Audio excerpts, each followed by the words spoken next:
Halo, apa kabar? Assalamualaikum warahmatullahi wabarakatuh. Saya Hirsubeno Arif. Diwarnai suasana yang memanas dan bahkan ini sempat akan walk out.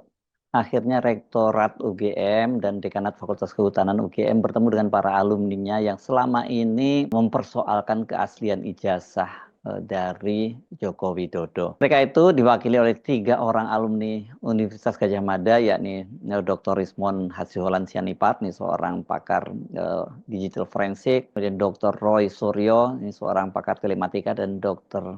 T. Fauzia Tiasuma atau biasa dipanggil sebagai Dr. Tifa. Ketiga-tiganya ini adalah alumni asli UGM, begitu ya kalau bahasanya Roy Suryo selalu menyebutnya ya. Profesor Egy Sujana, Ketua Tim Pembela Ulama dan Aktivis atau TPUA, yang juga sangat gencar melakukan upaya untuk membuktikan bahwa ijazah Jokowi itu palsu dan sudah mengirim surat untuk bertemu dengan Rektorat UGM tapi tidak bisa hadir karena ini mengalami kendala di perjalanan. Bersama rombongan, Profesor Egy itu berangkat dari Jakarta hari Senin malam, namun mereka terjebak dalam kemacetan panjang berjam-jam di jalan tol menuju Jogja. Sebaliknya, selain dari Rektorat dan Dekanat itu, ternyata ini UGM itu juga menghadirkan beberapa orang yang mengaku sebagai teman kuliah dan juga ada yang kakak tingkat dari Joko Widodo. Kehadiran mereka ini dalam jumlah yang sangat banyak. Ini yang sempat mengejutkan Roy Suryo dan kawan-kawan karena mereka itu hanya bertiga dari semula yang dijanjikan hanya maksimal boleh 5 orang. Sementara rombongan dari UGM itu jumlahnya belasan orang. Jadi kan kayak dikeroyok dong mereka ini ya. Makanya itu suasananya sempat memanas gitu. Selesai bertemu otoritas UGM dan teman-teman Jokowi, Roy Suryo dan Dr. Tifa itu sempat memberikan penjelasan kepada para wartawan. Jadi sayang memang pertemuan ini memang tidak bisa dihadiri oleh tim inti yang terdiri dari Profesor Egy Sujana dan kawan-kawan karena rombongan ada kendala di jalan. Jadi tadi yang bisa masuk itu hanya 3 orang. Saya, Dr. Rismon, dan juga Dr. Tifa. Memang pada saat kami masuk ke dalam, terus terang kami kaget, ya, karena kami hanya diterima 5 dan kemudian akhirnya hanya 3 dan di dalam itu ada 16 orang, ya gitu, 16 orang, gitu. Jadi ada 2 warek, 2 wakil rektor, Pak Sigit, kemudian ada juga yang namanya Pak Profesor San itu, terus ada termasuk Pak Frono Jiwo dan kawan-kawan itu ada sekitar 10 orang dulu katanya kawan seangkatannya Jokowi. Nah, yang jelas begini, pertemuan memang berlangsung cukup singkat. Dan sempat timbul eskalasi yang agak sempat meninggi. Ini terus terang saja, hampir saja kami walk out, hampir saja, ya gitu, karena agak meninggi dan kemudian karena timbul sedikit aksentuasi yang cukup tinggi. Tapi alhamdulillah, kenapa, Mas? Ya kenapa? Meningginya kenapa? Meningginya ya karena ada saut-sautan debat gitu ya gitu. Tapi ya nggak apa-apa lah, itu biasa. Tapi intinya begini, kami akhirnya tadi pengen lihat skripsinya Pak Jokowi ya, asli, ya gitu. Sempat ada yang tadi ditanyakan, sempat ada yang menjawab tadi dari Sekretaris UGM, oh itu kan melanggar Undang-Undang Keterbukaan Informasi. Saya bilang, yang bikin Undang-Undang Keterbukaan Informasi yang mengesahkan di DPR itu saya bilang gitu. Ya gitu. Jadi Undang-Undang 14 tahun 2008 itu membolehkan setiap orang itu untuk melihat skripsi karya orang lain. Itu nggak boleh dilarang. Akhirnya kemudian tadi ditunjukkan. Dan kita ditunjukkan, memang benar apa yang sudah disampaikan oleh Dr. Rismon Prakteng. Yang jelas skripsinya Jokowi itu memang ada perbedaan ketikan, ya gitu, antara ketikan batang tubuh itu diketik dengan mesin ketik biasa dan di depan itu dengan cetakan yang cetakannya itu tidak pada zamannya, ya gitu. Dan pada lembar pengesahan itu tidak tata tanggal, ya, tidak ada lembar pengesahan dari dosen pengujinya. Meskipun dosen pengujinya bisa disebutkan tadi oleh kawan-kawannya, tapi faktanya nggak ada. Tadi kita juga sempat diberitahu. Karena kita tanyakan lokasi KKN-nya ada di mana Jokowi itu. Tadi dikatakan di satu tempat, tapi kita nanti akan cross check juga, ya apakah itu benar. Karena kan itu foto-fotonya, kemudian buktinya semuanya ada enggak gitu. Tapi yang jelas terus terang, kami memang sedikit kaget. UGM yang konon mendapatkan predikat ranking 2 untuk Undang-Undang Keterbukaan Informasi, ketika kami datang, skripsinya saja belum disiapkan tadi. Jadi harus diambilkan dulu gitu ya. Jadi kan padahal kan waktunya kan hanya singkat gitu. Jadi ya hal-hal itu kan kita cukup menyayangkan. Memang kita tidak bisa lihat ijazah asli. Karena ijazah asli memang tidak disimpan di kampus gitu ya. Ijazah asli insya Allah besok akan dilihat oleh teman-teman yang bergerak ke Solo. Ya gitu. Saya memang tidak bergerak ke Solo besok karena saya harus pulang ke Jakarta. Tapi moga-moga besok bisa diperlihatkan. Memang ada hal yang kami kaget. Ya, karena UGM juga tadi menawarkan. Kalau gitu ya kita pengadilan saja. Aduh, ini saya bilang kita sesama keluarga besar UGM. Sebaiknya kita kedepankan silaturahmi. Apalagi kita datang itu kan dalam rangka syawalan, halal bihalal gitu kan. Tapi intinya beginilah. Saya melihat bahwa UGM memang tadi disarankan oleh Dr. Tifa, jangan kemudian mau jadi tameng atau bemper yang itu malah melemahkan UGM sendiri. UGM harus berani berdiri di atas kakinya. Ya, kalau katakan ya, katakan ya. Jangan kemudian tadi itu tanpa awalnya agak sedikit membela-bela itu zaman dulu itu nggak ada gini, nggak usah. Ya udah kalau memang nggak ada tanda tangannya, katakan nggak ada tanda tangan. Dan faktanya sekali lagi saya sampaikan. Dan tadi alhamdulillah saya sempat memotret. Saya pegang langsung karena dulu saya pernah datang dan tidak diperbolehkan. Alhamdulillah Dr. Rismon pernah datang dan boleh memotret. Tadi Dr. Rismon memotret lagi. Di dalam skripsi itu memang tidak ada tanggalnya, tidak ada lembar pengesahan, dan tidak ada nama orang yang disebut-sebut sebagai Kasmujo. Itu nggak ada di situ. Jadi Kasmujo tidak ada. Jadi di situ memang yang ada adalah anak dua orang itu. Perkara nanti apakah itu akan dijadikan bukti atau evidence di pengadilan, sebenarnya kita tidak berhadap, kita berhadapan. Makanya tadi Dr. Tifa juga menyarankan, UGM itu harusnya bersatu dengan rakyat, menjadi institusi yang melindungi hak-hak kebebasan keterbukaan informasi dari rakyat, bukan untuk malah justru menjaga itu atau melindungi. Kalau memang nggak benar, katakan nggak benar, gitu ya. 1000 foto, tadi kan 7 foto, saya bilang 1000 foto, 1000 kawan tidak ada gunanya kalau tidak ada ijazah asli. Itu. Makasih. Sebenarnya tetap sama ya Pak, ya? Bahwa ijazah Jokowi palsu gitu ya kalau. Ijazah palsunya tadi ijazahnya tidak ada di UGM. Ya, itu aja. Ya, ijazah ada. Kalau besok ada ya syukur, kalau besok tidak ada, nah kan bisa kita pertanyakan, kenapa ijazah nggak ada? Dan kalau dari lawyer mengatakan kami hanya akan keluarkan nanti pada saat di sidang. Ini pelanggaran terhadap Undang-Undang Keterbukaan Informasi. Skripsi orang itu harus bisa dibuka, harus bisa tetap meyakini ijazah Jokowi palsu. Iya, artinya keraguan terhadap ijazah itu dan juga ada hal yang tidak pantas terhadap itu. Dan tadi yang jelas di skripsinya itu memang ada hal yang perlu dipertanyakan. Tidak ada tanda tangan, tidak ada nama yang harusnya ada. Dan ada hal lain termasuk font yang dipermasalahkan kembali oleh Dr. Rosima. Oke, itu ya. Oke. Kejanggalan skripsi itu tadi, itu indikasi buat seorang pakar telematika master. Ya, indikasinya memang itu hal yang tidak benar. Tidak boleh skripsi kok tidak lengkap. Ya gitu. Kalau kemudian UGM menerima kami hanya menerima seperti ini. Loh, kalau kamu menerima seperti itu kok disahkan? Kok diserahkan? Alasannya adalah wisuda dulu baru skripsinya diserahkan. Itu kan agak aneh juga gitu loh. Tapi sudah confirm yang mereka mengatakan wisuda dulu baru skripsi diserahkan. Ya, tadi gini, skripsinya itu diserahkan setelah semua syarat itu dipenuhi. Gitu. Ya, oke ya. Oke, ini harapan dari alumni kita mendukung. Ya ini Dokter Tifa. Maaf. Tambah. Gini. Soal kemandirian UGM tadi. Ya, jadi sebetulnya gini, kami itu, saya tadi bersama teman-teman itu mengajak UGM itu untuk bersikap netral. Sama-sama kita pejuang. Jadi UGM itu jangan menjadi tameng siapapun. Jangan menjadi bemper siapapun. Jadi UGM itu harus juga melihat bahwa kita ini para peneliti itu ingin menjaga marwah UGM dan menjaga marwah Indonesia. Ya, atas hal-hal yang ditanyakan oleh rakyat. Nah, tadi cuma sayangnya ya, mungkin Pak Roy udah sampaikan bahwa kita pada saat pertemuan itu tidak diberikan data apapun yang seharusnya kita butuhkan. Karena kita nanti bisa menjadi kepanjangan mulut dari UGM. Bahwa UGM memberikan kepada kami dokumen-dokumen definitif. Dan itu hampir deadlock. Sampai terakhir, akhirnya skripsinya dikeluarkan. Nah, alhamdulillahnya kami dapat data baru.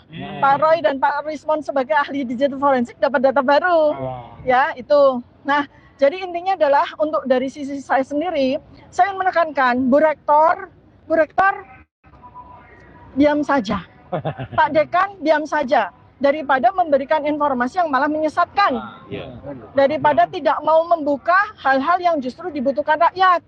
Kalau memang tidak punya data atau tidak punya pernyataan yang valid, yang mendukung kepada rakyat, untuk kita semua mendapatkan informasi dan kebenaran, lebih baik UGM diam saja. Jangan ditarik-tarik pada masalah yang rektor sekarang tidak tahu. Ini masalah rektor yang dulu, bukan masalah rektor yang sekarang. ini masalah dekan, bukan dekan yang sekarang. Malah jadi blunder seperti yang selama ini disampaikan oleh UGM, oleh Humas UGM, ya, seperti yang foto-foto yang ternyata tidak tepat, kemudian informasi tentang fotokopi yang ternyata tidak tepat, malah jadi blunder gitu. Jadi saya mendorong UGM harusnya merangkul kami, bukan berlawanan dengan kami. Kami ini para peneliti lulusan UGM semua yang punya kredibilitas tinggi. Jadi kalau memang UGM mau bersama dengan rakyat sebagai universitas rakyat, UGM bersama dengan kami, bukan bersama dengan orang yang sekarang ini sedang kita permasalahkan gitu. Demikian bisa saya sampaikan. Maaf, Terima kasih. tadi kan sudah sama-sama lihat begitu banyak kejanggalan dari skripsi itu ya, kurang ini kurang itu. Menurut pengalaman Mbak Tifa, gimana? Ya, pertama saya mau bicara tentang ijazah. Memang kalau ijazah kita tidak bisa minta kepada UGM, karena UGM itu karena begitu seorang lulus itu kan dia memegang ijazah ya. Jadi memang bukan pada tempatnya kita meminta UGM untuk menunjukkan ijazah asli, ya kan? Tapi UGM bisa memberikan bukti ya dalam bentuk dokumen-dokumen yang lain, misalnya transkrip nilai, kemudian KHS dan sebagainya. Memang ya itu semua dokumen-dokumen yang bisa diberikan oleh UGM dan itu tidak kami dapatkan tadi. Mengenai skripsi juga, skripsi itu menurut saya tadi sudah dengan mata kepala sendiri saya melihat skripsinya seseorang bernama Joko Widodo ya. Ya itu secara kasat mata, saya bukan ahli digital forensik, tapi saya sebagai alumni UGM melihat kejanggalan tersebut.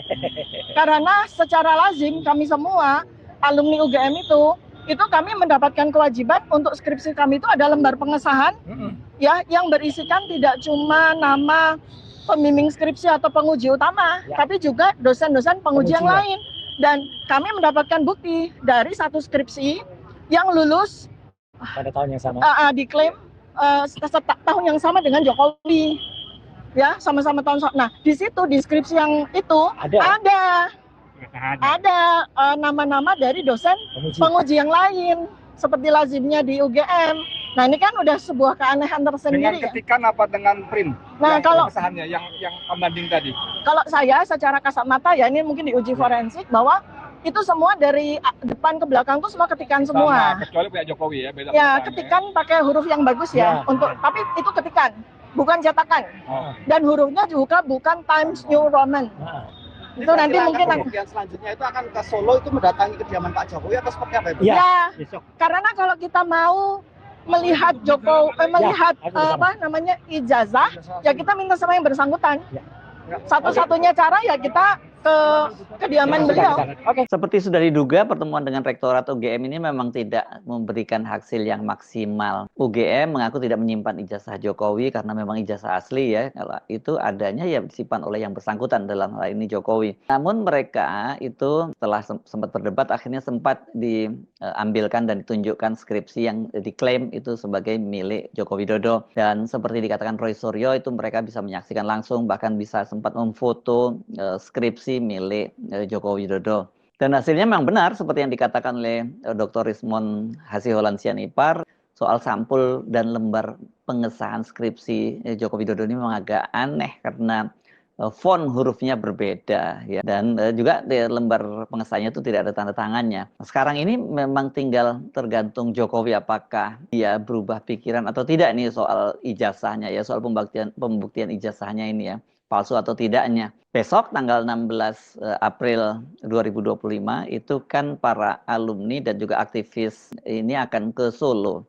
Itu ke rumah ke Jokowi dan mereka bukan mau antri bansos minta jatah kaos ya, tapi mereka ingin melihat ijazah asli dari Jokowi. Mereka ingin Jokowi menunjukkanlah kepada mereka. Masalahnya seperti dikatakan oleh Jokowi dan pengacaranya, mereka itu tidak akan menunjukkan ijazah itu kecuali karena perintah pengadilan. Jadi ya memang seperti sudah saya prediksi sebelumnya, ini akan berlarut. Kalau Jokowi benar punya ijazah asli, sesungguhnya kan sikap dari Joko Widodo ini merugikan dia sendiri ya.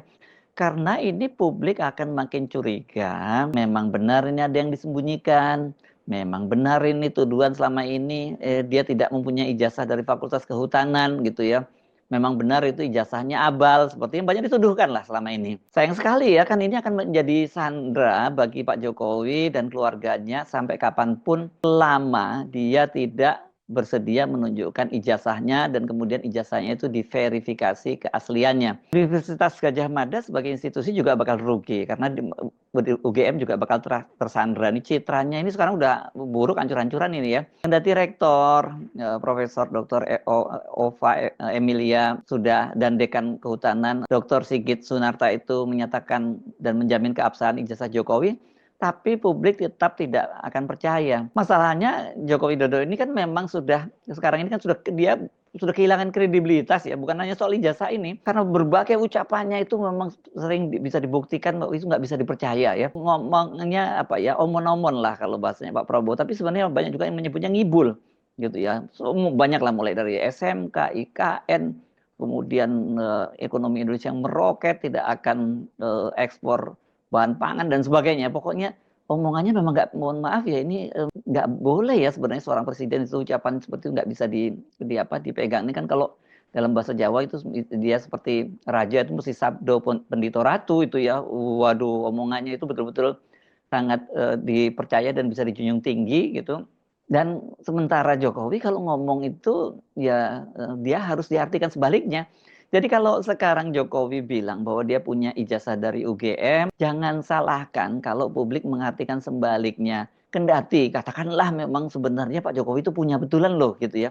Tapi apa boleh buat, itulah persepsi publik. Karena itu kan memang para sepuh kita, para tetua kita kan menyatakan dengan mudah, mendeskripsinya dengan sangat tepat itu dalam sebuah peribahasa, sekali lancung ke ujian seumur hidup tidak akan dipercaya.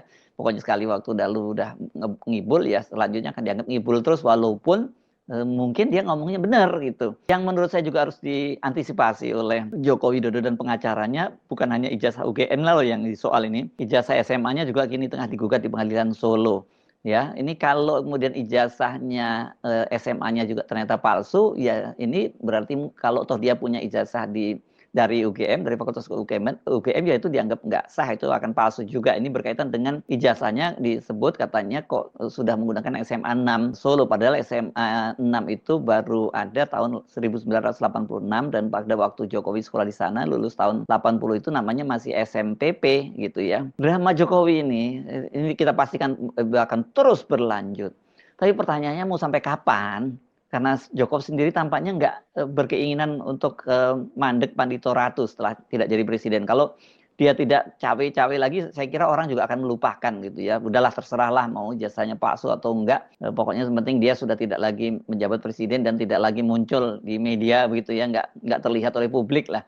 Tapi kan Jokowi ini masih setiap hari dia muncul di media, begitu. Masih mau terus cawe-cawe. Dan sinyal yang terbaru ini kalau dari Kaisang anaknya kan naga-naganya Jokowi ini akan menjadi ketua umum PSI. Dia menggantikan Kaisang anaknya sendiri. Kalau dia jadi ketua umum partai lagi berarti Jokowi akan terus muncul di muka publik dan ijazah palsunya. Orang akan menyebutnya seperti itu ya. Kan terus dipersoalkan. Padahal sebenarnya kalau punya ya itu udah beres, tunjukkan sekarang selesai itu semuanya. Apa boleh buat, itu pilihan Pak Jokowi dan keluarganya. Saya Hersubno Arif dari Forum News Network. Sampai jumpa lagi. Wassalamualaikum warahmatullahi wabarakatuh.